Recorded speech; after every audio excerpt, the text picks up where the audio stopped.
تو ذرا دونوں صورتوں میں تھوڑا سا مقابلہ کر کے دیکھیں تو پہلی صورت میں اللہ تعالی نے فرمایا کہ پناہ مانگتا ہوں ہر اس چیز کے شر سے جو اللہ نے پیدا کیا ہے، جتنی مخلوقات ہیں ان کے شر سے پناہ مانگتا ہوں، وہ چاہے انسان ہو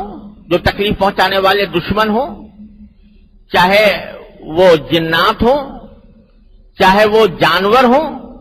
موذی جانور، چاہے اور کوئی مخلوق ہو جو انسان کو تکلیف پہنچانے والی ہے، ان سب کے شر سے اللہ میں آپ کی پناہ مانگتا ہوں. وہاں اس میں یہ فرمایا گیا تھا. اور یہاں یہ سورت جو ہے یہ خاص طور سے وسوسے ڈالنے والے شیطان کے شر سے پناہ مانگنے کے لیے ہے. من شر الوسواس الخناس الذی یوسوس فی صدور الناس من الجنۃ والناس. تو پہلی صورت میں در حقیقت انسان کو پناہ مانگنے کی تلقین فرمائی گئی ہے ہر اس مصیبت سے یا ہر اس تکلیف سے جو اسے کسی بھی مخلوق سے پہنچے. انسان دشمن ہے، مثلا کوئی دشمنی پر آمادہ ہے، تکلیف پہنچانا چاہتا ہے، حسد کرنے والا ہے، حسد کر رہا ہے اور حسد کی وجہ سے تکلیف پہنچا رہا ہے، یا اور کوئی اس کو دشمنی ہے جس کی وجہ سے وہ تکلیف پہنچانا چاہتا ہے، یا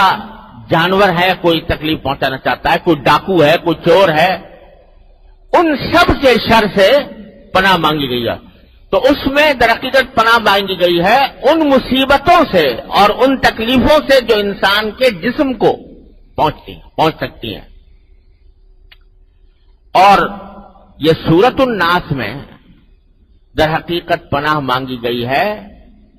ان لوگوں کے شر سے جو دنیا میں تو چاہے نقصان کوئی خاص نہ پہنچائیں لیکن آخرت میں نقصان پہنچانے والے ہیں کہ دل میں وسوسے ڈال کر انسان کو کفر میں مبتلا کر دیں، شرک میں مبتلا کر دیں، اللہ بچائے گناہوں میں مبتلا کر دیں، معصیتوں کا عادی بنا دیں. ان کے شر سے پناہ مانگی.